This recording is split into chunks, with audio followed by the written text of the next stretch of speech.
Hey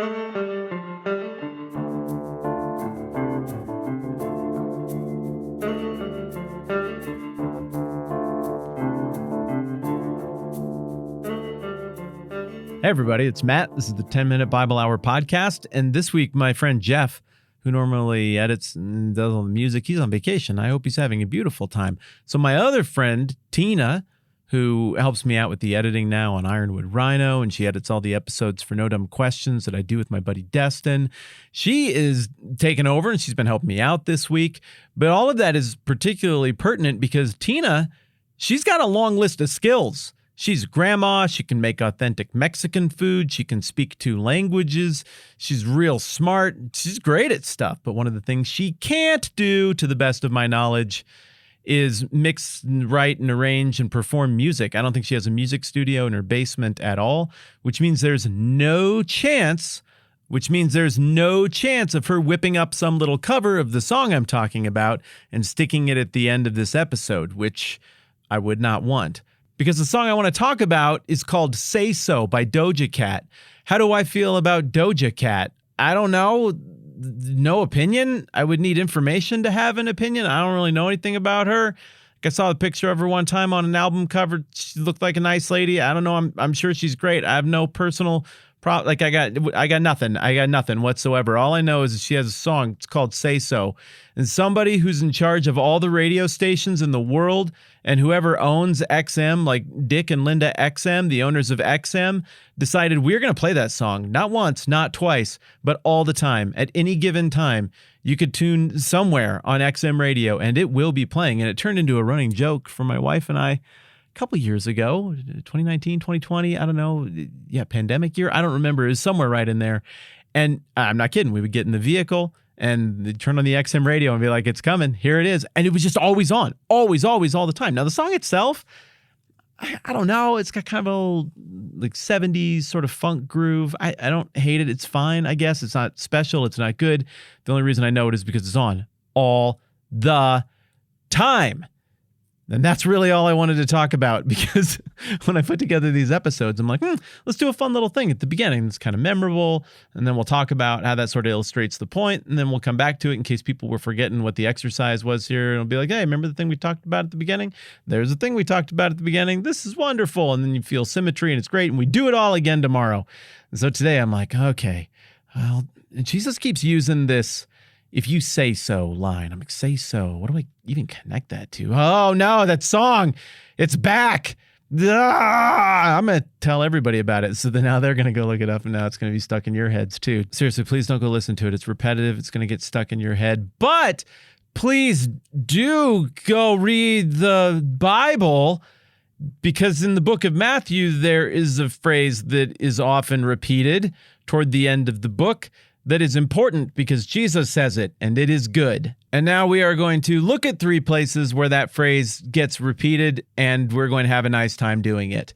And that, my friends, is the art of the introduction. That is inarguably the worst one I've ever done. Yet here we go. In Matthew chapters 26 and 27, all within a span of 70 verses or so, 3 times we've got Jesus deferring to his enemy with this line, like, well, if you say so, whatever you say. And I think the turn of the phrase is to be understood the way we might use that turn of a phrase today. Like somebody's like, you're a jerk. Whatever you say. Oh, well, aren't you just the best at baseball? If you say so. I think that's how Jesus is employing it here. It starts with the one we looked at yesterday, with the awkward Last Supper moment between him and Judas Iscariot, where Jesus says in verse 21, I tell you the truth, one of you will betray me. And then everybody's really sad, and they start to say to him, one after the other, surely not I, Lord. And then Jesus replied, the one who has dipped his hand into the bowl with me will betray me. The Son of Man will go just as it is written about him, but woe to that man who betrays the Son of Man. It would be better for him if he had not been born. Then Judas, the one who would betray him, said, surely not I, Rabbi. And Jesus answered, yes, it's you. Now, I am reading from, I think, like a 1984 edition of the New International Version. I mix it up. I try to use other ones sometimes too, but this is just, I know where everything is in this Bible, so I use this one. It's not like NIV is the translation everyone should use. There are lots of these that are great. I really like New Living. I really like ESV.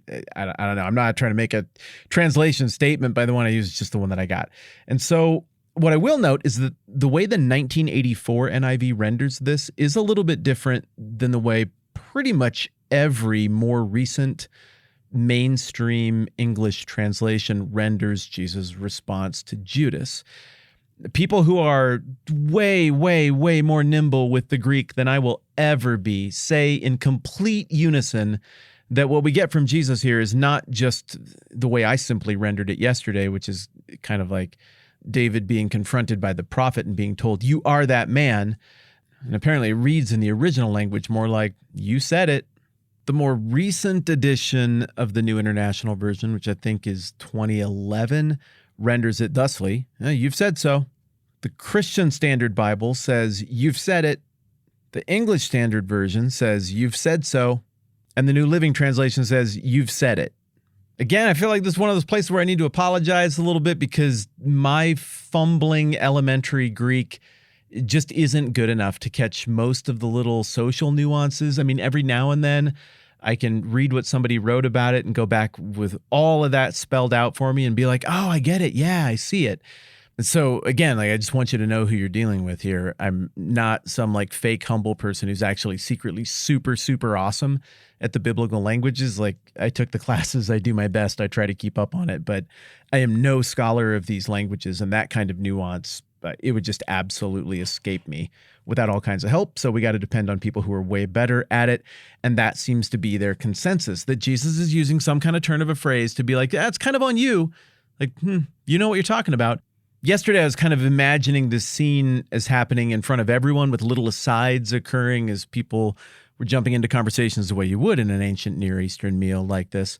And I have to think that the big announcement, like somebody's going to betray me, that happened in front of everybody because all the disciples are sad and they all respond to it. But then it also looks like maybe this conversation with Judas is a bit of an aside. Everybody else has made their objection, maybe in private, maybe all very publicly. I have to imagine Peter said it in front of everybody. But maybe Judas is saying this as an aside to Jesus, and Jesus, he doesn't probably want to get crucified very bad. I mean, he prays that if there's any way for that cup to pass from him, that the Father would allow that to happen here a little bit later on. But Jesus is clearly resolutely facing down his role in all of this. He knows what he's there to do, and he's seeing it through. He is not resisting. It's all going to happen. It's all going to happen in its due course of time. And so maybe this conversation with Judas is a bit of an aside so that the hand isn't tipped to everybody else as to the fact that it is Judas. Because, I don't know, you got to think there would have been some kind of mass beating or something if they all knew it was going to be him. I'm not 100% sure, but what I am sure of is that we see a repetition of this little literary flourish over the next several verses 2 times. In chapter 26 and verse 64, and I don't want to spoil it all, but Jesus is going to be tried before the high priest and the Sanhedrin, or part of the Sanhedrin, and the high priest himself is going to come at Jesus and say, "I charge you under oath by the living God. Tell us if you are the Christ, the Son of God." And Jesus replies, "Yes, it's as you say." But again, that's the very safe English rendering of the 1984 NIV. Listen to these other translations. The NLT has Jesus using the same kind of a turn of phrase with the same, apparently very evident to a good Greek scholar, type of social flourish. They have him saying, "You've said it." The CSB has it the same way, "You've said it." And then the English Standard Version has Jesus saying, "You have said so." I acknowledge once more that I'm spoiling absolutely everything, but then in chapter 27, Jesus is on trial before the governor, Pontius Pilate. He gets asked a similar question, "Are you the king of the Jews?" The 1984 NIV renders it very safely. They're using a dynamic equivalent. Like, this is what he was saying. If you understood the Greek, he's saying yes. That's the way they're treating it. So the 1984 NIV interprets Jesus' words as a strong affirmative, saying, "Yes, it is as you say." But then once again, the ESV renders it, "You've said so." The New Living Translation renders it, "You have said it." And the Christian Standard Bible, much like Doja Cat, has him saying, "You say so." I don't think this is Jesus just being snarky. I think there's a theme here that I'm a little bit having trouble putting my finger on, but it's there. I see it. I just don't totally get it yet. This theme is running throughout the book of Matthew, and it's, how can I say it? It's like there's power and there's significance in people's confessions of Christ. And even the people who are wrong are confessing Christ, or they know the reality that Christ is the Messiah. Think about Matthew 21 with the children who are saying, Hosanna to the Son of David, and then the religious leaders get mad because of what these innocent little tongues have confessed. And as we've talked about a ton, Jesus quotes from Psalm 8. And maybe this quote is the cipher to this whole theme, this whole motif that I'm detecting here. But the quote is, "From the lips of children and infants you have ordained praise." And I feel like that speaks back into Matthew 16 as well, where Jesus asks the question, who do people say that I am? Say so. There's that theme again. And they throw out a bunch of theories, and then Peter's like, yeah, you're the Messiah, the Christ, Son of the living God. And Jesus is like, yep, and that's not even from you. That's from God. God has opened your eyes to this thing. I feel like we're making good progress on this, but I also think we need 2 episodes worth of time with it. So we're going to split this one in half, and we're going to keep thinking about this say-so theme and the way Jesus bounces it back at his enemies to make it clear that this isn't him aggressing on them by saying a truth about who he is. Rather, they know dang well who he is, or should know dang well who he is, and that the issue is with them for disregarding that and behaving in a way that is designed to, in their minds, thwart the plan of God, the good, redemptive plan of God. More on that next time around. I'm Matt. This is the 10-Minute Bible Hour Podcast. Let's do this again soon.